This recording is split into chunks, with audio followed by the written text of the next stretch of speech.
So the last time I was showing you guys these cups and saucers, I was telling you about how I was able to identify them based off of the maker's marks and be able to find not only the pottery that produced it, but their dating and how their patterns were produced and little stylization of the cups and all of these little fun features. But today I wanted to take a look at them again to talk about the actual history behind the company itself.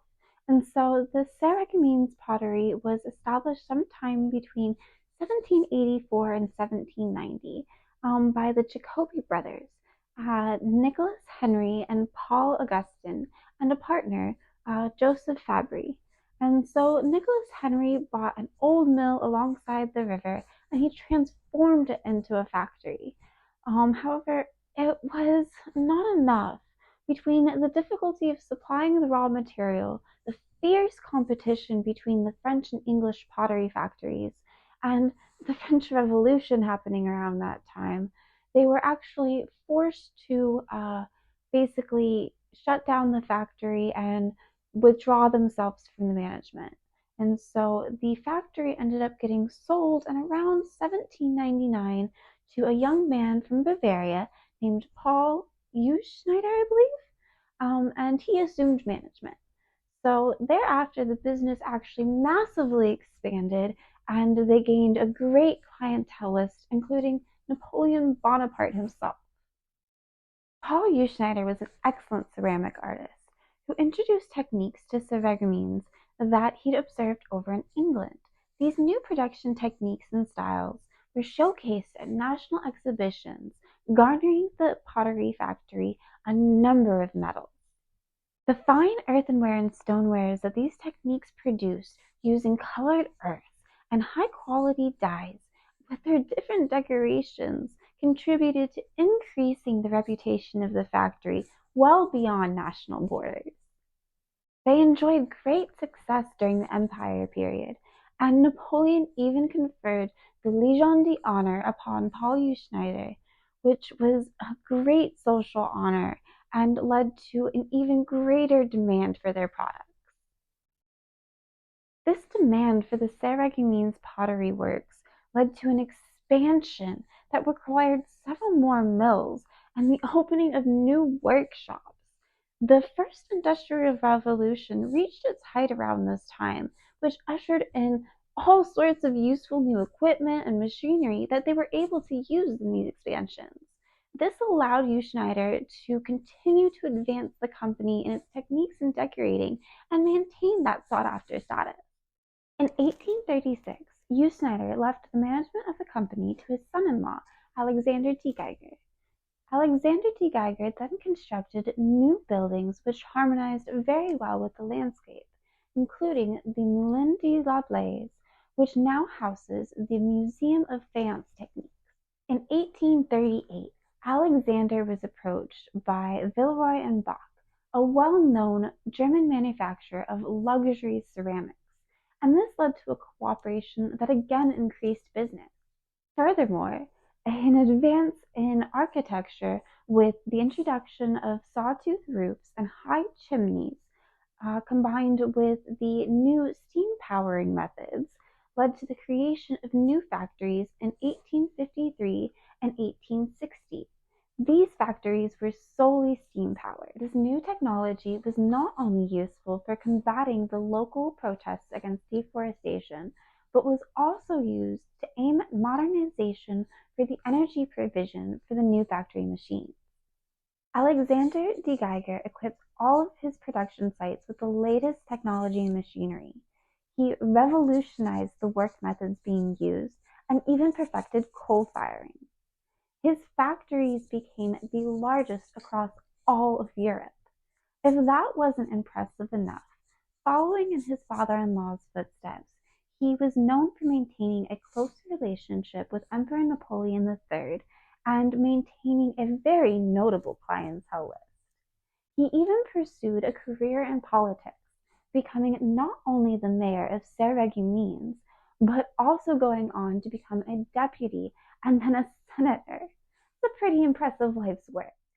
In 1871, due to the annexation of France's Moselle department by Germany, Alexander de Geiger left Sarreguemines and moved to Paris. His son, Paul de Geiger, took over management of the company. At the conclusion of the Franco-Prussian War in 1874, the area and the production studio in it was annexed in the Treaty of Frankfurt as part of the German imperial province of Alsace-Lorraine. And so Sarreguemines became part of German territory. In order to maintain the firm's French nationality, two additional production studios were basically built and put into production at Dijon and Vitry-le-François.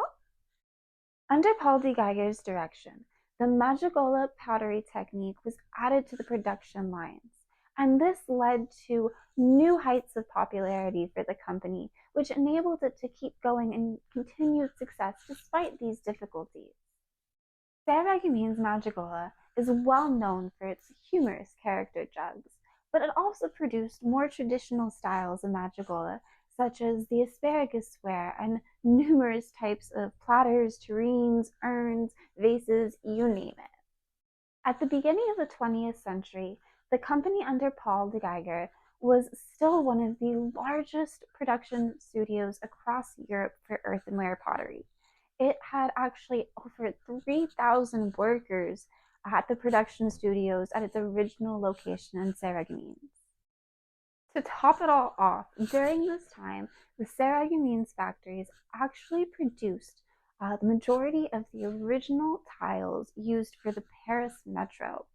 And that's a pretty big deal because not only was it a massive production job, but that meant that they had to beat out numerous other production studios and facilities in order to be basically awarded the rights to it. And so that's pretty neat. When Paul de Geiger died in 1913, the company was split into two separate ventures. One that was in charge of the management of the production studios still in the original location of Sarreguemines, and the other that was in charge of the management of the French-based studios at Dijon and Vitry-le-François. The region of Sarreguemines, and therefore the original production studios and mills, was returned to France after World War I in 1918. This allowed in 1919 for the different factories to be joined together again under the name Sarreguemines Dijon Vitry-le-François, and that's a mouthful. This combined company was managed as a whole by the Cazal family for some time. This changed again, however, with the Second World War, where the factory was again seized by the Germans, and from 1942 until 1945, it was managed by the Villeroy and Bock Company, who they had actually previously collaborated with, though they did keep the original Sarreguemines mark on the pieces produced from these places. During this time, the factory specialized in the production of decorative ceramic tiles and benefited from the contribution of artists who were commissioned to design special decorative panels and tilings to go over things such as department stores and entrance halls of grand buildings. Unfortunately, successive bombings destroyed part of the production facilities, leaving only Factory Number 4 to resume its work after the war. In 1978, the French group Luneville-Badonviller-Saint-Clement bought back the company, returning it once again to French ownership. However, this was the beginning of the end for the history of faience at Sarreguemines. The new ownership group made numerous changes to the company. First, in 1979, the production of crockery and tablewares was completely brought to a halt, with the Sarreguemines factory being reassigned to the production of floor and wall tiles. Then, the factory at Le Bly was closed, and in 1982, the factory changed name to Sarreguemines Bâtiments.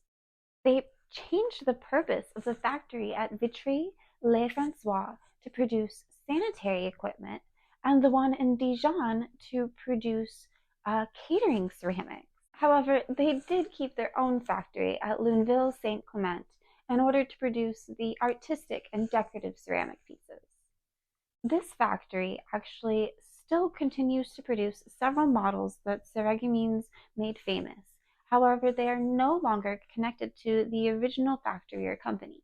The original Sarreguemines region's factory was actually purchased in 2002 by 29 of the shareholders that were actually employees and managers at the Sarreguemines location who wanted to restore the original company's style, the production techniques, and all of the things that they'd made famous under a new name, Ceramique de Sarreguemines.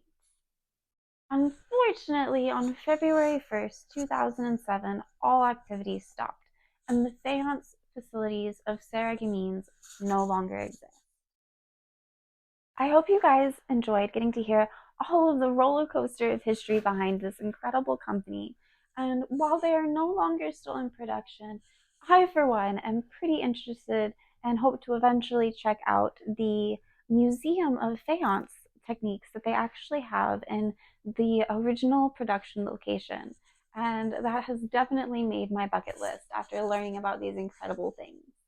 So make sure you're sticking tuned for my next incredible item from my collection and the history behind it. Thanks for watching.